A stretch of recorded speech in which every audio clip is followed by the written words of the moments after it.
নমস্কার বন্ধুরা, কাব্যকথা চ্যানেলে সবাইকে অনেক স্বাগত। আজকের গল্প আশাপূর্ণা দেবীর একটি বিখ্যাত ছোট গল্প অসতর্ক। যাত্রার আয়োজন চলছে, তোড়জোড় করে নয়, ঢিমে চালে। প্রয়োজনটা প্রবল, ইচ্ছেটা দুর্বল। কিন্তু প্রয়োজন নিয়েই জগৎ, ইচ্ছেকে নিয়ে কে কোথায় ঘরকন্যা করছে। শেষ রাত্রে ট্রেন। শেষবারের মতো রাত্রের খাওয়াটা একসঙ্গে খেতে বসে সরোজকান্তি আফসোসের ভঙ্গিতে বলে ওঠে, বেশ থাকা গিয়েছিল একটা মাস। সত্যি নীরু, তোমার কাছে এসে যে এতটা অভ্যর্থনা আর সমাদর পাবো মোটেই ভেবে আসিনি। আসবার আগে বরং একটু ভয়ই করছিল। জলের গ্লাসটা মুখে তুলেছিল বলেই বোধ হয় বন্ধুর কথাটা শেষ পর্যন্ত শেষ করতে দিল নিরুপম। শেষ হতেই চাপা হাসির গাম্ভীর্যে প্রশ্ন করল, ভয়টা কিসের? পাছে বাড়ি ঢুকতে না দিই? অতটা না হোক। সরোজকান্তি হাসতে থাকে, পাছে বিব্রত ভাবটা প্রকাশ করে বসে। নিরুপম মুচকি হেসে বলে, ভাগ্যিস ভাগ্যিস মনের ভাব অপ্রকাশ রাখার আটটা আয়ত্ত আছে। যদিও আসন্ন বিচ্ছেদের আশঙ্কায় তিন ব্যক্তি ভিতরে ভিতরে ম্রিয়মান, তবু আজকের এই সামান্য ক্ষণটুকুই বা সেই বিষাদের বাষ্পে স্যাঁতস্যাঁতে করে ফেলবে কেন? সুদীর্ঘ 30টি দিন যেমন কেটেছে আলো ঝলমল শরৎ সকালের মতো, তেমনই কাটুক শেষের দিনটি।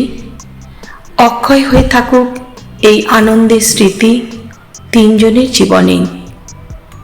প্রবাসী বন্ধু নিরুপম আর অতিথি দম্পতি শুভ্রা সরোজ।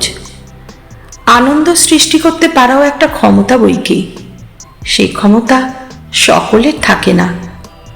শুভ্রা খিলখিল করে হেসে উঠে বলে, মনের ভাব অপ্রকাশ? মিথ্যে অহংকার করতে হবে না মশাই, যথার্থ মনের ভাব মুখে চোখে উপচে উঠেছিল, বুঝলেন? নিরুপম মৃদু হেসে বলে, সেটা অভিনয়। অতিথি দর্শনে আনন্দের ভান সজ্জনের রীতি। হয়েছে, আর রীতিনীতির মহিমা ওঠাতে হবে না। কোনটা অভিনয় আর কোনটা অভিনয় নয় সেটা বুঝে ফেলার দক্ষতা মেয়েদের স্বভাবসিদ্ধ। হতভাগা নির্বোধ পুরুষ জাতির যে সে ক্ষমতা একেবারেই নেই তাও নয়। সরোজকান্তি হেসে উঠে বলে, কিন্তু আজকে বোধহয় জবনিকাটা একটু তাড়াতাড়ি টানা উচিত, রাত 2টোয় উঠতে হবে। নিরুপম একটু অগ্রাহ্যের সুরে বলে, হ্যাঁ, রাত 2টোয় উঠতে হবে না আর কিছু। 3:30 ট্রেন, 3টে উঠলেই যথেষ্ট। গাড়ি বলা আছে, কতক্ষণ লাগবে পৌঁছতে? আর তোমার বান্ধবী যে বলে রেখেছেন, চা না খেয়ে পাদমেকং নগচ্ছামি। শুভ্রা বলে, তা তো নয়, ট্রেনে চড়বার আগে চা 1 পেয়ালা চাই আমার, যে টাইমই হোক। তবু তো শুধু চায়ের আবদারটাই করেছি, বৃন্দাবনং পরিত্যাজ্য বলিনি তো গো। খাবার টেবিল ছেড়ে একতলার খোলা বারান্দায় এসে বসেছে ওরা। উঠেছে ঝোড়ো হাওয়া। বাইরের গাছপালাগুলো অন্ধকারে হাওয়ার মুখে দাঁড়িয়ে আত্মরক্ষার সংগ্রাম চালাচ্ছে। বাতাসের আস্ফালন শব্দের সঙ্গে গাছেদের আর্তনাদ মিশে গেছে। থেকে থেকে আছড়ে এসে পড়ছে সে শব্দ। উঠি উঠি করে ওদের একান্ত প্রিয় এই মনোরম জায়গাটুকুর আকর্ষণ ত্যাগ করতে পারছে না। তিন বন্ধুর অনেক সুখের স্মৃতি বিজড়িত আছে এখানে। চেয়ারটাকে বাতাসের উল্টো মুখে ঘুরিয়ে নিয়ে সরোজ বলে, বলনি ওইটুকুই আমার কপালের জোর। কিন্তু এও বলে রাখি, যাওয়া না যাওয়া তোমাদের হাত। যথাসময়ে ঘুম ভাঙা সম্বন্ধে আমার ওপর কোনো ভরসা রেখো না। একবার ঘুমিয়ে পড়লে আর আমাকে ঠেঙিয়ে তোলা ছাড়া। থামিয়ে দিয়ে নিরুপম বলে, ঠিক আছে বন্ধু, ঠিক আছে, নিশ্চিন্তে নিদ্রা যাওগে। আমার সেই বিখ্যাত টাইম পিসটিকে অ্যালার্ম দিয়ে রেখে এসেছি তোমাদের ঘরে। সে একবার ডাকতে শুরু করলে কুম্ভকর্ণেরও নিদ্রাভঙ্গ হতে বাধ্য। বলিনি বুঝি কোনোদিন ওর গল্পটা? এখানে আসছি, দাদা ওটিকে প্রেজেন্ট করে বললেন, বিদেশে যাচ্ছিস, একা থাকবি, নতুন চাকরি। ঠিক সময় উঠতে পারবি কিনা এইটা নিয়ে রোজ রাত্রে অ্যালার্ম দিয়ে রাখবি। প্রথমে এসে দুদিন কিচ্ছু করিনি, কাজে জয়েন করবার আগের রাত্রে রেখেছি অ্যালার্ম দিয়ে, সময় হাতে রেখে ভোর 5টাতেই দিয়েছি। আরে ভাই, যথা সময়ে নিজস্ব কালো হাতি গলায় ডাকতে শুরু করলেন উনি।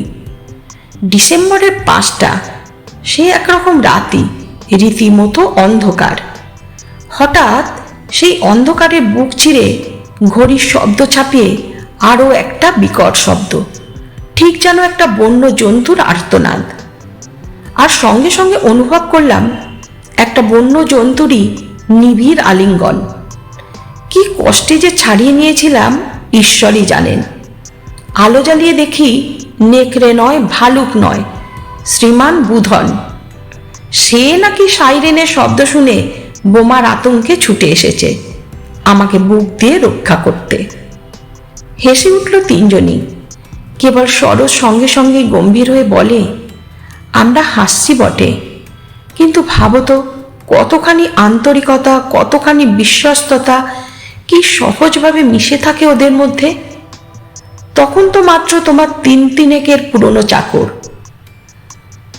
তার তো বটেই, এই কোয়ার্টার্সের কাজ করতো বরাবর।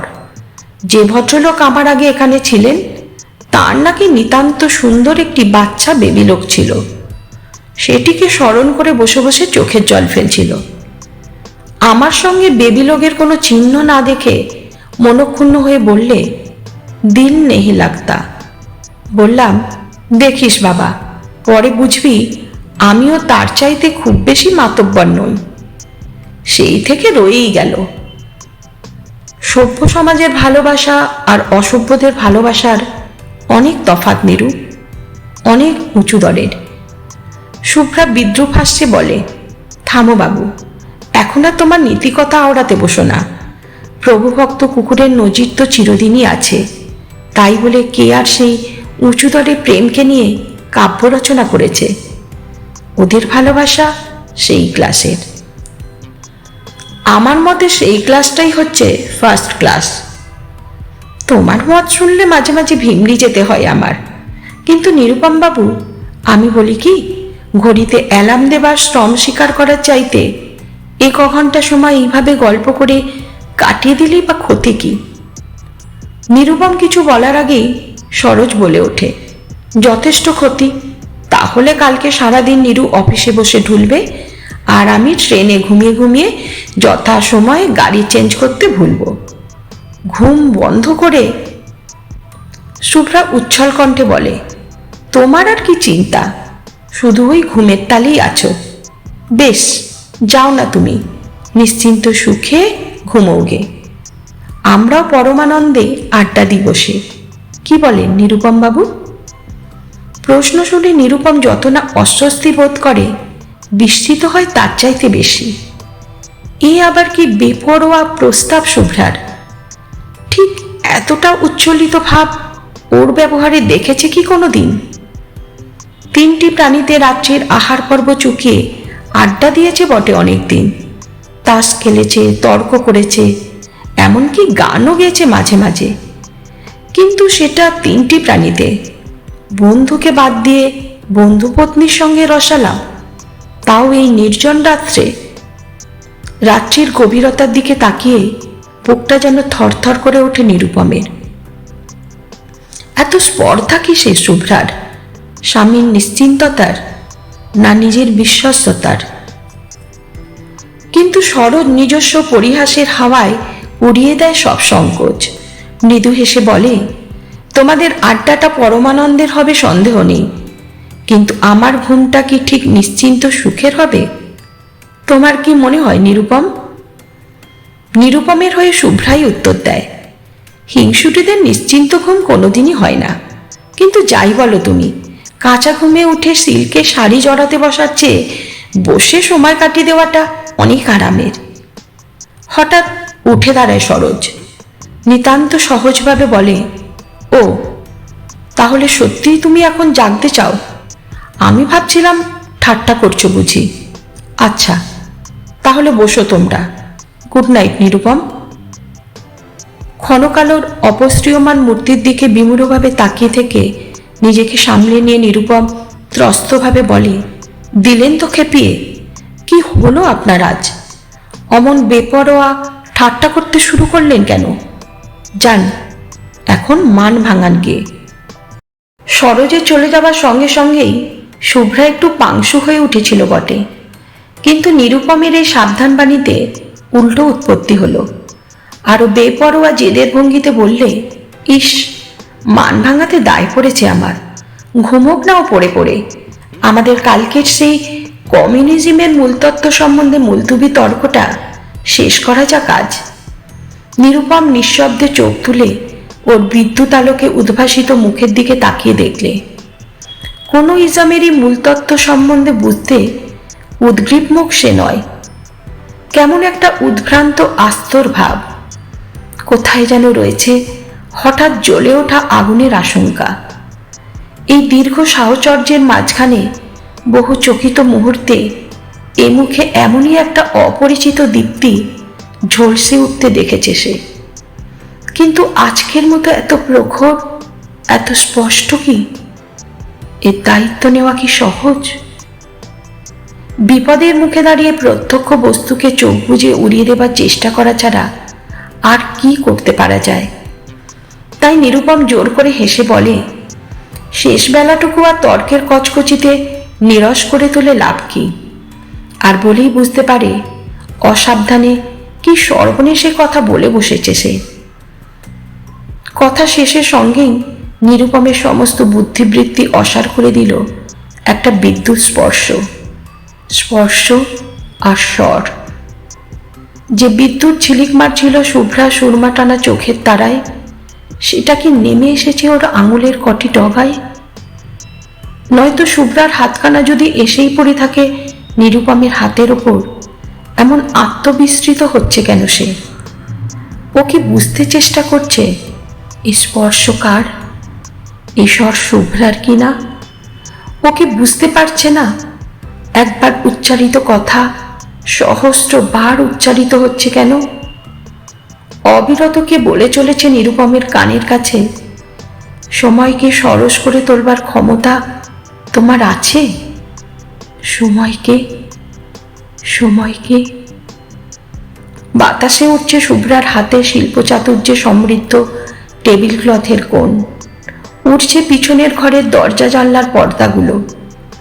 উঠছে শুভ্রার দুই রঙের পাশের ঝুড়ো চুলের গোছা। কাঁপছে নিরুপমের আঙুলের ডগা, আশঙ্কিত হৃৎপিণ্ড। কাঁপছে শুভ্রার পাতলা ঠোঁট, ঘন আঁখি পল্লব। শুধু নীরব প্রহরীর মহিমায় নিষ্কম্প শিখায় জ্বলছে 75 পাওয়ারের ইলেকট্রিক বাল্বটা। কিন্তু নিষ্কম্প দৃষ্টিতে পাহারা দিচ্ছে কি শুধু ওই বাল্বটাই? আর কোনো দৃষ্টি নয়। দূরে শহরে বিখ্যাত ঘড়িঘরে একটা একটা করে বাজলো 12টা ঘন্টা। হাত সরিয়ে দিয়ে নিরুপম স্নিগ্ধ স্বরে বললে, শুতে যাও শুভ্রা। সরোজ বেচারাকে মিথ্যে উৎকণ্ঠিত করে লাভ কি? উৎকণ্ঠিত হবার জন্য জেগে বসে থাকবার ক্ষমতা থাকলে তো। শুভ্রা তার ছেলের সঙ্গে বলে, বিছানায় পড়তে না পড়তে অজ্ঞান হয়ে ঘুমোয়। নিরুপম মৃদু হেসে বলে, আজ ঘুমোইনি, যাও তুমি। আর যদি না যাই? নিতান্তই যদি না যাও, বসেই কাটাতে হবে রাতটা। উপায় কি? ক্রমশ নিজেকে ফিরে পাচ্ছে নিরুপম। শুধু এইটুকুই, শুধু উপায়হীনতা, আর কিছু নয়। সর্বনাশের ছায়া শুভ্রার সুরমা টানা কালো চোখে, সর্বনাশের ইশারা ওর চাপা উত্তেজিত কণ্ঠস্বরে। কিন্তু নিরুপম আর ভয় পাচ্ছে না ওতে। আরো সহজ পরিহাসের সুর নকল করে বলে, আর যাহা আছে তাহা প্রকাশের নয়, বহে যারা মর্ম মাঝে। কিন্তু দুপুর রাতে এখন রবীন্দ্র কাব্য আওড়াতে বসলে কাব্যবোধীন বুদন হতভাগাটার অবস্থা সঙ্গীন হয়ে উঠবে। ঘুম এলে এমনিতেই মরে যায় হতভাগা। আর আজ ঘুমোতে পারছে না। সচকিত হয়ে ওঠে শুভ্রা। স্থানকাল পাত্রের জ্ঞান ফিরে পায় বুঝিবা। বিস্ময় উদ্বিগ্ন স্বরে প্রশ্ন করে, বুধন? কেন? তার আবার ঘুমোতে কি হলো? কোথায় আছে সে? চোখের ইশারায় সামনের অন্ধকার মাঠের একটা জায়গার দিকে শুভ্রাকে অবহিত করে দিয়ে নিরুপম বলে, ওই নিচে গাছতলায় বসে আছে চাদর মুড়ি দিয়ে। আরো উদ্বিগ্ন শোনায় শুভ্রার গলা। কেন? রাত দুপুরে ঝড়ের মুখে ওরকম মাঠের মাঝখানে বসে আছে কেন?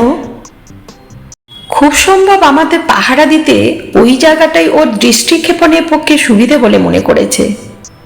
জানতে তুমি? আন্দাজ করেছিলাম, এখন দেখতে পেলাম। ভয়ঙ্কর ভীতু লোকটা। ঘড়ির অ্যালার্মকে বোমার সাইরেন বলে ভুল করে বুক দিয়ে রক্ষা করতে ছুটে আসে। অপমানের কালো মুখে ঠিকরে উঠে দাঁড়ায় শুভ্রা। চলে যেতে যেতে বলে, ও সেই রক্ষা কবচের ভরসাতেই বুঝি এতক্ষণ তুমি এত নিশ্চিন্তে ছিলে? চলে যাবার অধৈর্য ব্যস্ততায় বেতের চেয়ারটা গেল উল্টে পড়ে। মিনিটখানেক স্তব্ধ হয়ে বসে থেকে আস্তে আস্তে চেয়ারটা তুলে সোজা করে দিয়ে পিছনে পর্দা ঠেলে নিজের ঘরে ঢুকে যায় নিরুপম। কে জানে শুয়ে পড়ল না বসেই থাকলো। ঘর অন্ধকার, বোঝার উপায় নেই। কিন্তু যত রকম নাটকীয় ঘটনার একত্র সমাবেশ কি এই রাত্রিটুকুর জন্যই তোলা ছিল? আবার যে শুভ্রা এরকম উন্মত্ত অধীরতায় নিরুপমের ঘরে এসে আছড়ে পড়বে তা কে ভেবেছিল? রক্ষে এই যে এসেই আলোটা জ্বেলে দিয়েছে। নিরুপম, জব্দ করে দাও ওকে। চিরদিনের মতো মাথা হেট করে দাও ওর। পালিয়ে চলো আমাকে নিয়ে, একলা ফিরে যাগো। বিছানার একাংশে বসেছে শুভ্রা। জানলার গড়ার ধরে দাঁড়িয়ে রয়েছে নিরুপম। কি পাগলামি করছো শুভ্রা? হলো কি? ঘরে খিল আটকে রেখেছে ও। নিশ্চয়ই জানি জেগে আছে, তবু খুলল না। বারবার ধাক্কা দিলাম, তবু থাকলো চুপ করে। কিন্তু জেগে আছে কে বললে তোমায়? তুমি তো বলো ওর অজ্ঞান ঘুম। চলো তো দেখি। না না, কখনো যেতে পারবে না তুমি। ঘুমোয়নি ও, আমি জানি। ঘুমোলে খিল লাগাতো না। ইচ্ছে করে, শুধু আমায় অপমান করবার জন্যেই। আমি এত রাত অব্দি বাইরে থাকলাম, তাইও ওর কাছ থেকে আমাকে ছিনিয়ে নাও নিরুপম। কান্নায় ভেঙে পড়ে শুভ্রা। নিরুপম যেন ভাবতে পারছে না ঘটনাটা কি ঘটে যাচ্ছে। কোনো নাটকের অভিনয় দেখছে না তো। এরকম অবিশ্বাস্য ঘটনাও ঘটে সত্যিকার জীবনে। নিরুপায় নিশ্চেষ্টতায় শুভ্রার কান্নাটাই দেখতে থাকে সে। কিন্তু সাধে বলেছিলাম একত্র সমাবেশ। অকস্মাৎ সমস্ত বাড়িটাই শুধু নয়, বোধ করি শহরটাই কেঁপে ওঠে দরজা ঠেলার প্রচণ্ড শব্দে। ধাক্কার পর ধাক্কা, নিবৃত হতে চায় না। গভীর রাত্রের শব্দ কি ভয়ানক! এ আবার কি? এ শুনে বাড়ির সব কটা লোক এক জায়গায় জড়ো না হয়ে করবে কি? ইহেন আকস্মিকতায় যে বিষ খেয়ে মরতে বসেছে সেও বিষের পাত্রটা হাত থেকে নামিয়ে একবার অকুস্থলে উকি না দিয়ে পারে না। যে গলায় দড়ি দিতে যাচ্ছে সেও বোধ করি দড়ি গাছাটা হাতে করে রঙ্গস্থলে এসে হাজির হয়। আর এর পরেও ঘুমের ভান টিকিয়ে রাখবে এমন পাগলই বা কে আছে? অথচ ব্যাপারটা বিশেষ কিছুই নয়। বহু মাইজের মৃদু করাঘাতে বন্ধুবাবুর ঘুম ছুটল না দেখে হতভাগা বুদান কোথা থেকে এসে ব্যাপারটা নিজের হাতে তুলে নিয়েছে। এবার শুভ্রা সরোজের ঘরে গিয়ে আছড়ে পড়বার পালা। কেন সরোজ খামোকা এমন অপদস্থ করল শুভ্রাকে? চাকর বাকর আড়ালে হাসবে, এ কি বৃষ্টি বিদঘুটে ঠাট্টা! কি না কি ভাবলো ওরা কে জানে। দরজা ঠেলে ঠেলে ফিরে যেতে হলো শুভ্রাকে। এর চাইতে অপমান আর কি আছে জগতে? অন্য মেয়ে হলে অকারণ এমন অপমানের রাগে অভিমানে গলায় দড়ি দিত।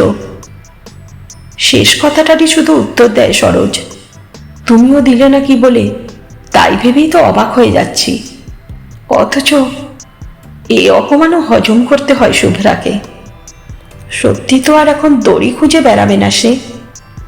তবে 1 মিনিটও আর তিষ্ঠবে না সে এ বাড়িতে। স্টেশনে বসে থাকবে বরং 2 ঘন্টা। এদের সামনে মুখ দেখাবে না আর। সরোজ না যায় নিজেই চলে যাবে সে। ছি ছি, বুধনটা পর্যন্ত কিনা বুঝতে পারল। সেই থেকে মৌনব্রতই নিয়েছিল নিরুপম। এই দণ্ডে চলে যাবার প্রস্তাবে একবার শুধু আড়াল খুঁজে বলে, যেতেই তো হতো, কিছুক্ষণের জন্য এভাবে শো করে চলে যাবার কোনো অর্থ হয় না শুভ্রা। চাপা তীক্ষ্ণ কণ্ঠে উত্তর দেয় শুভ্রা, আর বেশিক্ষণ থাকলে তোমার পোষা কুকুরটাকে লেলিয়ে দিতে কিনা তারই বা নিশ্চয়তা কি? বলবে না তো কি, প্রত্যাখ্যাত নারী হৃদয়ের মতো এমন ভয়ঙ্কর হিংস্র আর কি আছে জগতে? যাবার সময় সরোজের কাঁধে একটা হাত রেখে নিরুপম ক্ষুব্ধ হাসির সঙ্গে বলে, যাও, এখন 2 ঘন্টা স্টেশনে বসে থাকোগে, বোকার মতো দরজায় খিল লাগাতে গেলে কেন? কাঁধের ওপর রাখা বন্ধুর হাতখানার ওপর নিজের অপর হাতটা রেখে একটা মৃদু গভীর চাপ দিয়ে সরোজ হেসেই উত্তর করল, তাই ভাবছি নেহাত বোকামি হয়ে গেছে। দরজার খিল কতকাল আটকে রাখা যায় বলো? খিল আটকে জেগে বসে থাকবো ভাবার মতো হাস্যকর বোকামি আর কি আছে?